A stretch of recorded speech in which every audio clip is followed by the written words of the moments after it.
people, and I say quite simply, Arizona coming to a state near you. Because it's true. Because over the past several years, people would watch what was happening in Arizona and be like, damn, those people are crazy. Is it something about the water? No, the water's fine. We stole it from Colorado. There's nothing wrong with the water. There's something wrong with the people in public office in Arizona. And people say, oh, the Tea Party, please. Those people have been in charge for like 20 years in Arizona. They're called Republicans.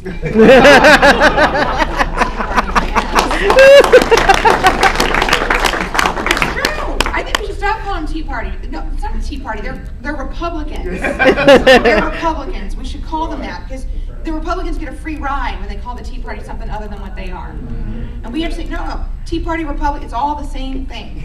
It's called crazy. So,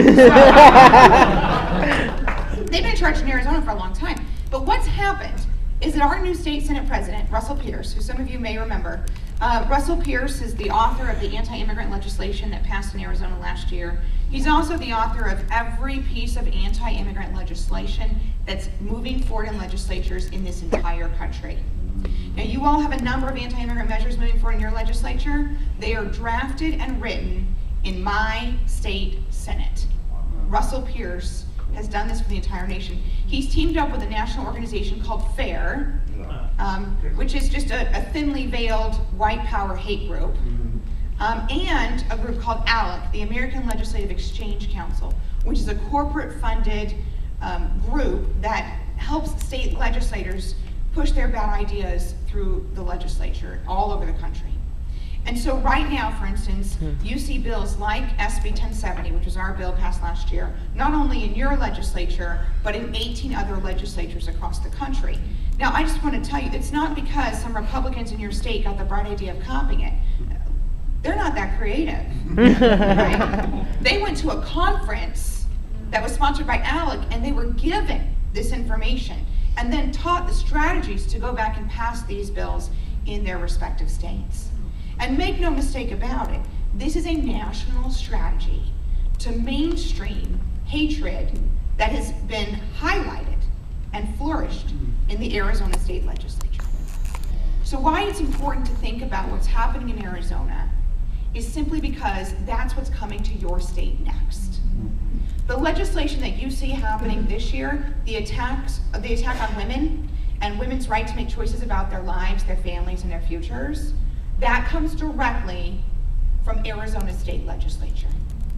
The bills that you are seeing in the legislature this year to restrict a woman's right to choose, to force her to listen to the heartbeat of the fetus and to look at a picture, that I know that's in your legislature. Yeah, it came from my legislature. That's where it came from. And the bills that are moving forward to take away health care from children who are on the CHIP program, Governor Perry's all over that. That came from Arizona's legislature. We did that 2 years ago, right? Bills to make it harder for working families to have job security, which, I mean, hell, it's Texas, they don't have job security anyway. But that's the only reason we don't see our capital filled with workers, because we don't have any of the rights that workers have in Wisconsin and Indiana and Illinois and Ohio. Ours have already been stripped away years ago. So what we see happening in states like Texas, all over the country, are ideas that have been piloted in Arizona and exported to other parts of the country. And I want to talk to you about some of the things that I think that you can do to stop your state from becoming Arizona. You know, my state, I was born and raised in Arizona, born and raised in Tucson, near the border. And gosh, when we grew up, I remember in first grade, we learned a song about Arizona, because Arizona is the state of the 5 C's. So cattle, copper, citrus, cotton, and climate. And those were the 5 things that our state historically made its money off of. But I would add a 6th C. It's called crazy. Because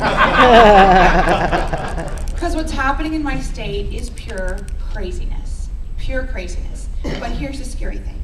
This has been happening in my state for a number of years. And yet, as we see election after election after election, particularly in this last election, my state, like your state, took an ass whipping, right? My state went from being in the minority in both chambers, just like yours, to being in the super minority in both chambers. You were dangerously close to that. You have a super minority in the House, but not quite a super minority in the Senate, correct? Correct. Thank God. Hold on to that Senate. Because let me tell you, there's a huge difference between being in the minority and being in the super minority. When you're in the super minority, then those individuals can engage in whatever kind of rogue behavior they want, and they have the power to override a governor's veto if, God forbid, the governor were to ever veto anything. Right? My governor, she's not much of a reader, so.